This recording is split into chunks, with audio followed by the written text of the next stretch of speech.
En ons is terug met ons volgende insetsel wat handel oor ons Bybelstudie in Daniël 8. Ek wil jou uitnooi vir 'n oomblik, as jy nog nie die hoofstuk gaan lees het nie, as jy nuuskierig is oor wat die internet sê oor Daniël 8, gaan lees 'n bietjie, gaan vind uit. En as jy op iets interessants afkom wat ons nou nie in hierdie video oor gesels het nie, asseblief laat dit in die comments. En ek sien so 60% van ons kykers is nie subscribe tot die kanaal nie, so as jy sal ook sommer net as jy van ons inhoud hou, dat jy sommer dan nou ook sal subscribe tot waarmee ons besig is, en dan sal jy sommer op 'n weeklikse basis deur YouTube herinner word oor wanneer dit gaan gebeur. Met daardie advertensiebreek wat nou verby is, nooi ek jou uit om saam met my te gesels oor Daniël 8. Nou, wanneer ons Daniël 8 lees, dan gaan ons agterkom ons is baie in dieselfde patroon as wat ons gesien het in Daniël 7. Ons het weer hierdie skrikwekkende diere, ons het weer Daniël wat 'n visioen het, ons het weer Daniël wat ongesteld is, ontsteld is oor dit wat hy sien, beleef en ervaar. Maar hierdie keer is daar iets anders. In Daniël hoofstuk 7 is daar 'n resolusie, is daar 'n positiewe, 'n goeie einde aan die einde van die gebeure. Maar in Daniël 8 is dit nie. Word die vraag eintlik vir ons in Daniël gevra, maar hoe lank gaan die verdrukking nog duur? Hoe lank gaan die volk van God nog swaar kry? Baie eenvoudig, hierdie hoofstuk kan ons dan nou in 2 gedeeltes opverdeel. Die eerste gedeelte gaan oor Daniël se visioen. En dan die tweede gedeelte, meer in lyn met apokaliptiese literatuur, het ons dan nou die uiteensetting, die interpretasie van Daniël se visioen. Daniël se visioen is dan eenvoudig. 'n ram kom met 2 horings en hy stoot met groot sukses in 3 van die windrigtings, wes, suid en noord. Nee? En ons weet, ons lees dit ook in die interpretasie, hierdie bok met sy 2 horings, een langer as die ander horings, is dan nou natuurlik 'n verwysing na die Mederse en Persiese se ryke. En dan nou uiteindelik die Perse wat die Mederse se ryk verslaan en dan nou natuurlik bo uitkom.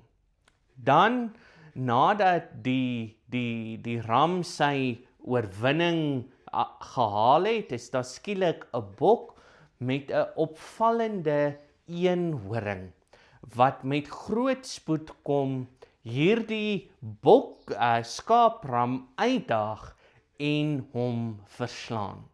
En dan is die Bybel baie mooi en duidelik en sê op die grootheid van hierdie bokram se mag word sy horing afgebreek en groei daar klein 4 horings in sy plek, elk in een van die windrigtings.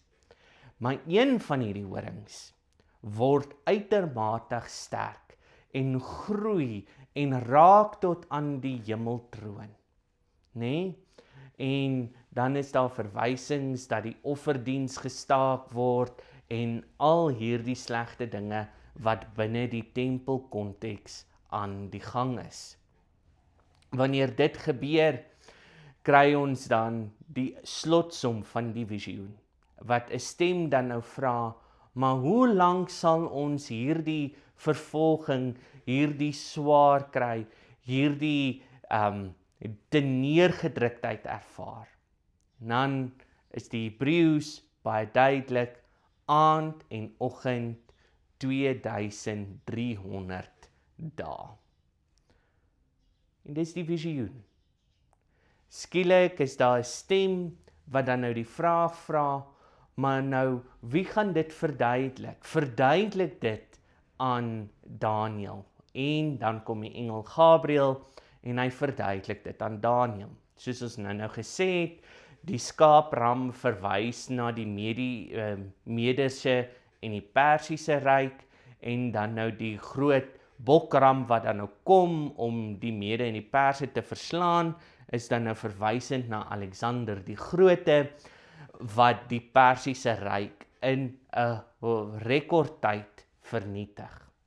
Daarna, met sy dood op die toppunt van sy mag, word sy ryk in 4 verdeel, en dan weet ons hierdie klein horingkie wat uit een van die windrigtings uitgroei, is dan nou 'n verwysing na Antiochus die 4de Epiphanes, wat 'n geweldige onpopulêre koning was in die Jode, as gevolg van sy sterk Helleniseringspraktye. Hellenisering is dood eenvoudig die verwysing daarna dat die Grieke ingekom het in 'n spesifieke landgebied en daardie bevolking vergrieks het. So die Griekse godsdienstpraktyke, die Griekse geboue, gimnasiums, badhuise, teaters, agoras, al daardie plekke is in Juda gebou. En dit het 'n vreeslike stryd veroorsaak tussen die Jode en hulle Griekse oorheersers. Maar die finale strooi het gekom, soos ons verlede week vir mekaar gesê het, toe Antiochus die 4de Epiphanes die tempel verontheilig het deur om varke te offer in die tempelkompleks, wat dan nou uiteindelik lei tot die Makkabeese opstand. 'n ander ding wat Gabriël dan nou vir Daniël hier sê, is dat hierdie spesifieke visioen te doen het met die eindtye, met die einde van die tyd. En moet ons dit verstaan in die konteks van die Jode wat in die tyd van die Griekse oorheersing geleef het. Vir hulle was dit die einde van die wêreld. Hulle hele verstaan van hulle godsdiens, hulle hele lewenswyse was in gevaar gewees. Hulle het God nodig gehad om in te gryp in hierdie situasie. Daarom die credo, die uitroep, vir hoe lank gaan dit nog duur? En dan is ons nie seker nie. Want as ons byvoorbeeld Genesis 1 gaan lees, dan kan aandoggend 2300 dae eintlik net doeteenvoudig verwys na dit gaan 2300 dae vat vir hierdie vervolging, vir hierdie verdrukking om wat hulle moet verduur.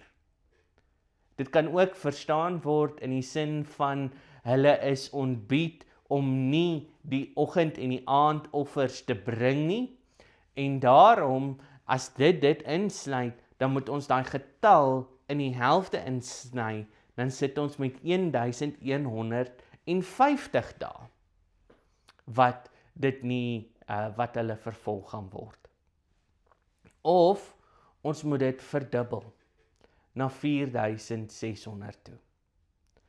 Ons kom agter die rede hoekom ons nie 'n duidelike antwoord het oor hoekom daarna hierdie spesifieke getal verwys word nie, is want die mense wat nou die verdrukking beleef, wat hierdie vervolging beleef, nie weet wanneer dit gaan eindig nie. En daarom kan die skrywers van Daniël nie presies sê wanneer dit gaan gebeur nie. Ons moet dit vir mekaar sê. Daniël se apokaliptiese gedeelte is nie verwysend na ons wêreld vandag nie. Is verwysend na moondhede en ryke en koninkryke wat al amper vergeet is deur die tyd van geskiedenis. wat ons in ons geskiedenisboeke van lees. Dit is nie direk van toepassing op ons nie. Ons kan dalk vra, Here, hoe lank gaan ons vervolging beleef?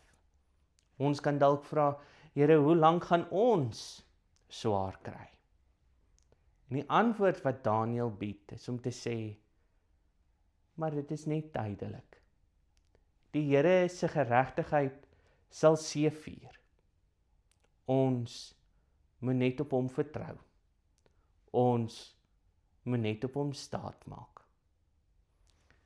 Daniël 8 eindig soos Daniël 7 op 'n cliffhanger. Daniël is weer ontsteld. Hy weet nie wat die uiteinde van hierdie gebeurtenis is nie. Hy moet net vertrou dat die Here weet wat hy doen. Amen. Ek wonder of ek op die regte plek is. Ek wonder of ek op die regte plek is.